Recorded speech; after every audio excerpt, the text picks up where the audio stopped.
क्या दुनिया के सबसे बड़े लोकतांत्रिक देश में अब चुनाव भी ठीक से नहीं हो पा रहे हैं? क्या निष्पक्ष चुनाव करवाने वाली संस्था चुनाव आयोग अब सत्ता पक्ष की सेवा में लग गई है?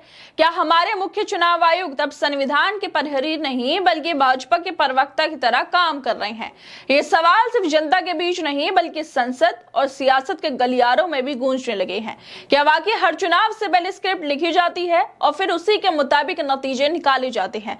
बिहार हो या महाराष्ट्र, हरियाणा हो या कोई और राज्य, क्या हर जगह बीजेपी को जिताने के लिए पूरा सिस्टम झुकाया जा रहा है? कि चुनाव आयोग की भूमिका अब निष्पक्ष व्यवस्था की नहीं बल्कि सरकारी प्रबंधन की हो गई है।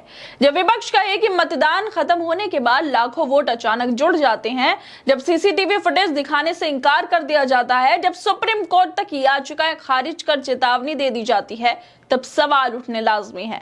और सबसे बड़ा सवाल, अगर चुनाव ही सही से नहीं होंगे तो फिर इस देश की संसद और सरकार कितनी वैध मानी जाएगी? दरअसल हाल ही में शिवसेना यूबीटी के नेता संजय राउत ने सुप्रीम कोर्ट और चुनाव आयोग पर सवाल खड़े किए हैं।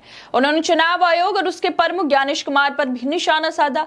नवंबर 2024 में हुए महाराष्ट्र विधानसभा चुनाव में धांधली के आरोपों को लेकर विपक्ष ने सुप्रीम कोर्ट में याचिका दायर की थी। आरोप था कि चुनाव के दौरान शाम 6 बजे के बाद गलत तरीके से 72 लाख वोट डाले गए। विपक्ष का कहना था कि ये चुनाव पूरी तरह से हाईजैक किया गया था और उसे रद्द किया जाना चाहिए, लेकिन सुप्रीम कोर्ट ने याचिका ये कहकर खारिज कर दी कि इस मामले में हाई कोर्ट पहले ही सुनवाई कर चुका है और अब इसमें कोई सुनवाई के काबिल बिंदु नहीं बचा। लेकिन यहाँ पर बात यहीं खत्म नहीं हुई। सुप्रीम कोर्ट ने सिर्फ याचिका खारिज नहीं की बल्कि ये चेतावनी भी दे डाली कि इस तरह की याचिकाओं पर जुर्माना भी लगाया जा सकता है। इसका विरोध करते हुए संजय राउत ने मीडिया से अब बात की है और कहा है कि कोर्ट के आदेश का मतलब ये नहीं कि हमारी लड़ाई खत्म हो गई। चाहे बिहार हो या महाराष्ट्र, हम चुनाव में हुई धांधली के खिलाफ आवाज उठाते रहेंगे और आगे भी उठाते रहेंगे। लोकतंत्र को बचाने की लड़ाई कभी नहीं रुकेगी। सुप्रीम कोर्ट ने जो ये फैसला दिया है वो हमें मंजूर नहीं। सभी जानते हैं कि महाराष्ट्र में चुनाव को कैसे हाईजैक किया गया था। और इतना ही नहीं, संजय राउत ने सीधे तौर पर मुख्य चुनाव आयुक्त ज्ञानेश कुमार पर भी गंभीर आरोप लगा दिए।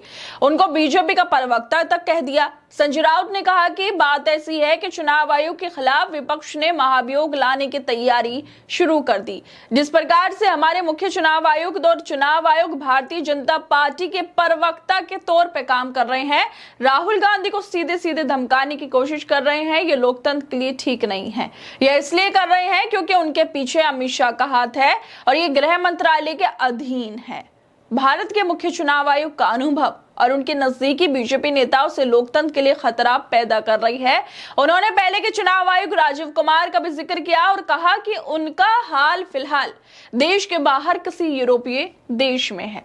इसके अलावा राउत ने चुनाव आयोग पर जमकर निशाना साधते हुए कहा कि लोकतंत्र में धमकाना किसी भी स्थिति में मंजूर नहीं है। धमकाने की बात अगर आती है तो हम विपक्ष में हैं, लेकिन हम जिम्मेदारी से बोलते हैं। हम भी बेहतर शब्दों का इस्तेमाल कर सकते हैं, लेकिन लोकतंत्र की मर्यादा बनाए रखते हैं। ये धमकाना और दबाव लोकतंत्र में नहीं चलेगा, क्योंकि जिस तरह से जो मुख्य चुनाव आयुक्त थे उन्होंने राहुल गांधी को लेकर ऐसी बातें की थी जिसको लेकर जो विपक्ष उसने कहा कि धमकाया जा रहा है राहुल गांधी को, और इसी धमकाने को लेकर, ये जो शब्द धमकाना, इसी को लेकर संजय राउत भी कह रहे हैं कि इसको स्वीकार नहीं किया जाएगा और ये लोकतंत्र में नहीं चलेगा। जिस तरह से संजय राउत आरोप लगा रहे हैं वो कोई साधारण सी बात नहीं है, क्योंकि वो सीधे तौर पे कह रहे हैं कि हमारे जो ज्ञानेश कुमार हैं मुख्य चुनाव आयुक्त, वो बीजेपी के प्रवक्ता हैं और उनके पीछे अमित शाह का हाथ है, गृह मंत्रालय है। इसी वजह से वो राहुल गांधी को धमका रहे हैं और ऐसी बात कर रहे हैं।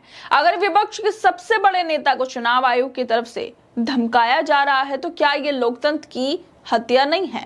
और अगर चुनाव आयोग किसी भी राजनीतिक दबाव के अधीन है तो क्या वो निष्पक्ष चुनाव कराने के काबिल रह भी गया है? क्या चुनाव आयोग जैसे संस्था पर भरोसा किया जा सकता है जब उसके प्रमुख विपक्ष को खुलेआम धमकाने की भाषा में बात करें? क्या वाकई चुनाव आयोग अब लोकतंत्र का रक्षक नहीं बल्कि सत्ता का प्रवक्ता बन गया? और अगर ऐसा हो रहा है तो क्या फिर देश में निष्पक्ष चुनाव हो भी रहे हैं या फिर नहीं? लोकतंत्र सिर्फ वोट डालने से नहीं चलता, वो चलता है जब संस्थाएं निष्पक्ष और जवाबदेह होती हैं। और जब उन्हीं संस्थाओं के प्रमुख सत्ता की भाषा बोलने लगे तब आवाज उठाना हर नागरिक का कर्तव्य बन जाता है। और इसी वजह से संजय राउत विपक्ष चुनाव के आयोग के खिलाफ महाभियोग लाने की तैयारी भी शुरू कर चुका है। पहले वाले चुनाव आयोग शायरी सुनाते थे और अब वाले विपक्ष पर ही आरोप लगाते हैं और शपथ पत्र मांगते हैं, और जब सीसीटीवी फुटेज मांग ली जाती है तो माँ बहन उन्हें याद आने लगती है कि हम उनकी फुटेज कैसे दे सकते हैं। हर दोस्तों, आप लोगों को क्या लगता है इस वीडियो को लेकर? हमें अपनी राय जरूर दें। बाकी तमाम खबरों को देखने के लिए जुड़े रहिए हमारे साथ।